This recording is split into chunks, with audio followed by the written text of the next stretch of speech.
भारतीय सेना के लिए एक बहुत बड़ी खबर है। रक्षा मंत्री राजनाथ सिंह की अध्यक्षता में डिफेंस एक्विजिशन काउंसिल ने 1.45 लाख करोड़ रुपए के कुल 10 प्रस्तावों को मंजूरी दे दी है।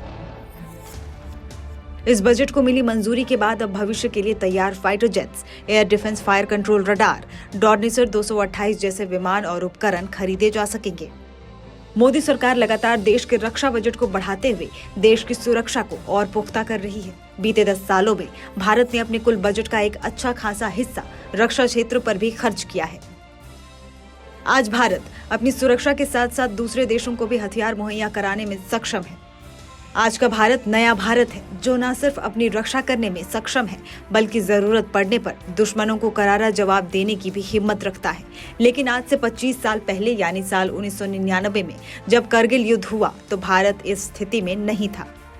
हालात कुछ यूं थे कि देश को कई मित्र देशों से गोला बारूद खरीदने तक पड़ गए थे। इतना ही नहीं, देश के तत्कालीन रक्षा मंत्री जॉर्ज फर्नांडिस को नागपुर स्थित ऑर्डिनेंस फैक्ट्री जाकर कर्मचारियों की हौसला अफजाई भी करनी पड़ी थी।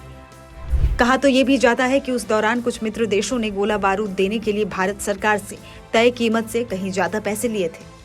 बताया जाता है कि करगिल युद्ध के दौरान जॉर्ज फर्नांडिस ने एक ऐसी बात कही थी जिसके बाद सेना के हौसले और बुलंद हो गए थे। जॉर्ज फर्नांडिस ने कहा था कि हमारे सैनिक पाकिस्तान को मुंहतोड़ जवाब दे रहे हैं।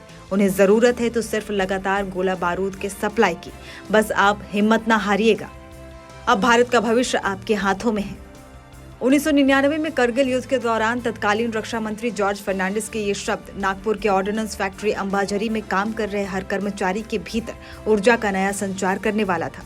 अपने रक्षा मंत्री की ये बात सुनने के साथ ही ओएफए के कर्मचारियों ने सरहद पर तैनात 155 मिलीमीटर तोपों के लिए तेजी से गोले बनाने में जुट गए।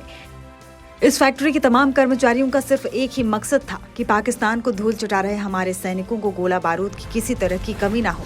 ऐसे में अगर ये कहा जाए कि साल 1999 में लड़ा गया करगिल युद्ध सिर्फ करगिल की पहाड़ियों में ही नहीं, बल्कि नागपुर की गोला बारूद बनाने वाली ओएफए से भी लड़ा जा रहा था, तो इसमें कुछ गलत नहीं होगा।